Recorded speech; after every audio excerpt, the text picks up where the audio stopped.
Hello there, and welcome back to, well, the Great Khan. I've done a little bit of a change here, as you can see.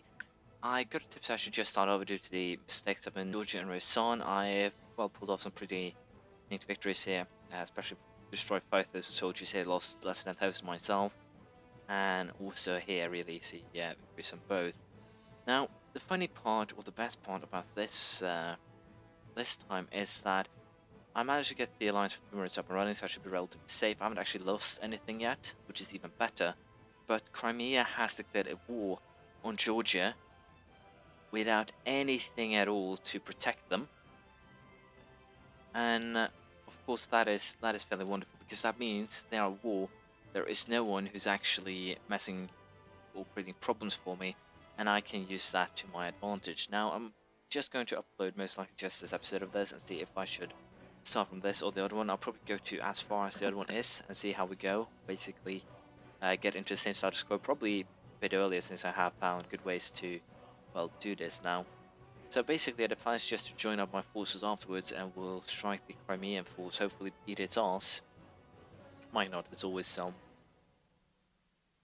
possibilities of well, that not happening, but we'll see. So for now, I'll try and get myself into a buddy position with the Ottomans as well as Timurids. Knowledge power, ignorance is bliss. In this case, ignorance is bliss. Kazan declared war upon us. Kazan and Crimea. So yeah, that's not good at all. The fact that Kazan has Crimea on their team is really a big issue here, and the fact that I can't really pull my troops back is even a worse problem here. So we're going to have to see if I can pull something off. Kazan being in the north is a little bit troublesome, especially with Raison. But Timurids, I really need to get them on my team. But the goal here will, of course, be to take Crimea down. If Kazan hadn't done that, I would most likely have been in a much better spot. So that's not good at all. So we'll see if we can actually pull something off or not. I'll just let it go, and we'll see how this first battle goes. Hopefully in our advantage. I could, of course, I probably should have pulled troops back to help out here, but I think I might have already sacrificed way too many troops during this first day of the battle due to not joining up with a lot more force, and we'll see if I'll come to regret that. But as things are standing now, it's very possible that I will regret not joining up all my forces when I had the opportunity. And potentially I will get, I will suffer some losses due to that. We'll see. So it's not looking good, but we might have a chance. I did shred one army here and just shredded another. Of course, the problem here will be that secondary army here that is incoming. But I did win a couple of battles. I have a Raison army here that is coming in. The only issue really, of course, is Timurids. If I can get them to help me out here, I might be able to pull off an upset. Now, it's not really that likely, but at least I do have the possibility of doing something like that. We're going to actually add, well, mercenaries to army here and see if we can pull something off, but it's kind of doubtful. I really had a good start here until the Kazans decided that I was a very desirable target.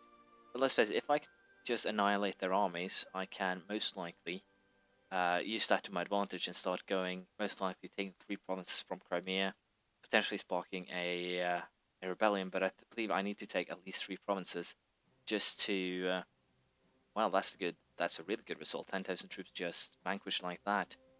Now, as I said, the goal here will be to destroy most of their armies before they become a real threat, and if I can do that, I will siege Crimea with the goal of taking Kharkov, Lower Don, and Kuban.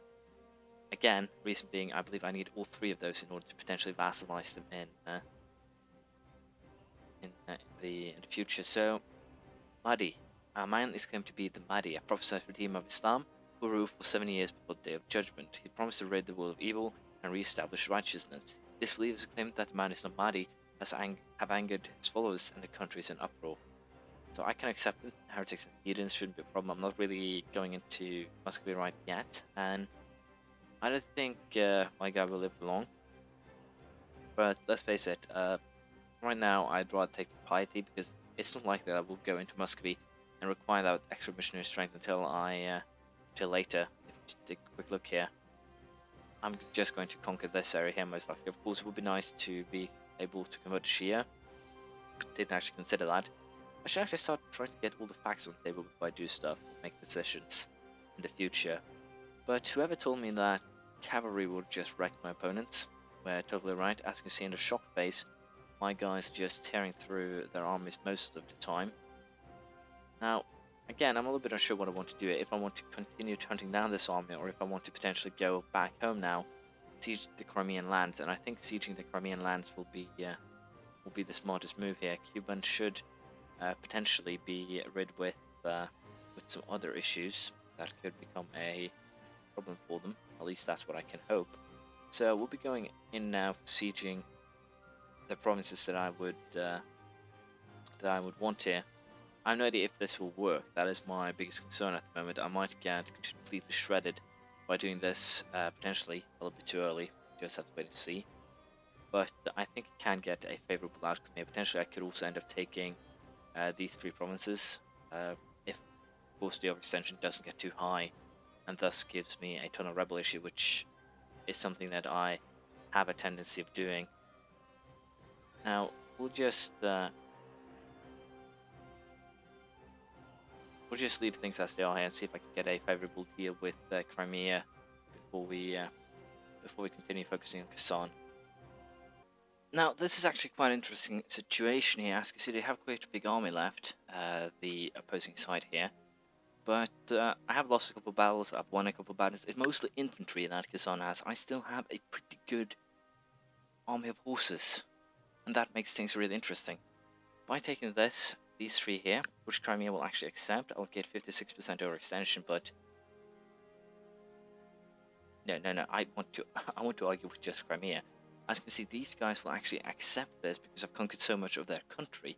Now, Crimea is 1/3 of their army. Taking all of this also makes it possible to vassalize Crimea in the future, and I won't have to deal with the bloody Ottomans. Well, I might have to unless I manage to ally them before Crimea attacks again, which is a possibility. I brought my relations with them up pretty damn high, so as you can see, the only reason why we aren't allied already is because I'm at war. And potentially I could get rid of the Timurids also as an ally, and boom, then I would be ready to party. I also have a claim on Karakonlu, so as soon as they show any signs of weakness at all, as you can see, Persian nationalists are already creating a party, which is, of course, really, well, not positive at all. I also need to get them out of debt before I can do anything. Basically, attacking Karakonlu is definitely starting to become a potential thing here. They only ally with Hassa other than this, so I have some loans, but if this army persists, I might go for a straight out conquest of Karakonlu right away, trying to take these 2 provinces, just release a half powerful Persia, and we'll see how that goes. But for now, Crimea will be my goal. We'll take these 3 provinces, and that should be enough, as I said here, to give myself the edge that I need against, well, Crimea joined a coalition against me, not really surprising. The only issue, of course, here is that I'm going to have one hell of a problem with getting everything accord, so we're going to have to call Cuban and Lower Don first. It's kind of bad too because my administrative power is fairly low already, so we're going to set my national focus to that. And I don't have any advisors because I can't afford them right now. So the goal would be now to destroy the Kazan army, which can be done as soon as my forces join up with each other. And then we will attempt to ally ourselves with the Ottomans, and hopefully that will be enough to... Well, I didn't get that much aggressive expansion either, which is wonderful. And if I manage to ally myself with the Ottomans, we'll probably just skip the Timurids unless I can pull them into battle with Karakonlu. If I can pull the Ottomans into battle with Karakonlu, that would be wonderful, but I kind of wouldn't count on it. But it's always a possibility, and that is what I will be aiming for here. Now, I'm a little bit unsure what I can take from Kazan and what I can't, but Urali Patriots here could really be useful for me. Fortunately, I have no idea what they'll do. If they will create... Yeah, they'll toss it into Perm, which is Muscovy, and Muscovite vassal, which is not the best. But we'll see. For now, I'll focus on sieging some of the Kazan land, and depending on how my overextension is looking, rebels and all that, I might go for taking 1 or 2 provinces. I'm a little bit unsure. We'll just have to see here. We have some Tatar Patriots too, which could be well, honestly, incredibly useful to have. But again, I'll have to see here how this plays out. If I can get some good victories, then all is good. If the Uralic Patriots take some land, I could potentially vassalize them. But I don't think I have what is necessary to...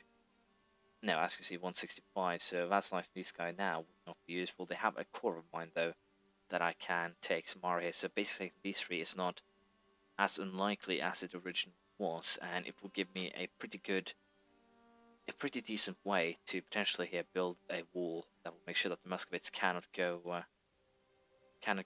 east and potentially create a huge problem for me. But for now, I'll keep an eye on.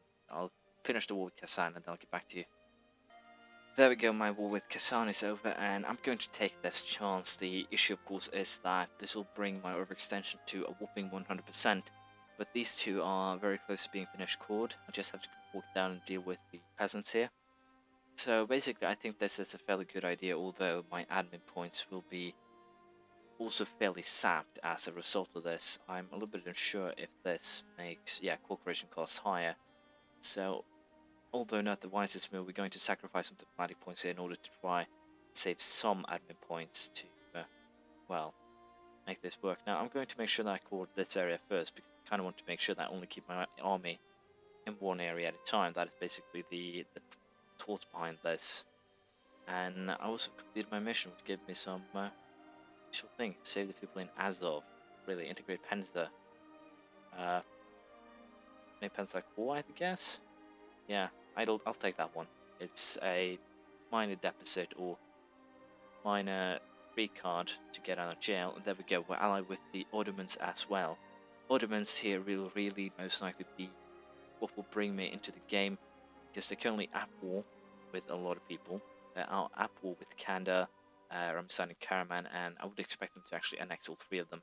Akakonlu here is at war with Karakonlu, and if an annexation takes place, things are going to get hilariously fun, because that will give me that land bridge that I require from the Ottomans to have them fight the war for me.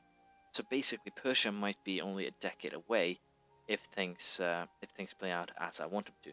Now, these peasants I'm not going to care with, because let's face it,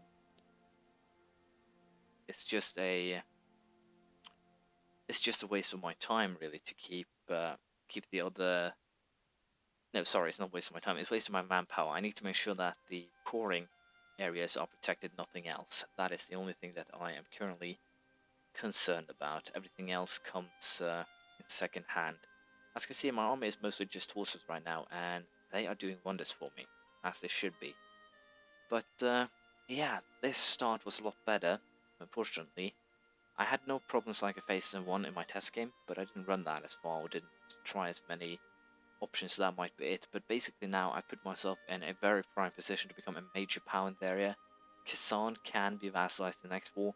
Same with Crimea. Should they decide to declare war on me, it would be hilarious. Both in minor collision, however. Muscovy is, if I vassalize Kazan, they're just two provinces, or yeah, they're basically just two provinces, no matter how you look at it, away from being completely blocked and going east, which of course is wonderful. Now, however, I'll leave it here, and I would like some replies from you guys. Do you want me to continue with this game, or should I go back to the other one?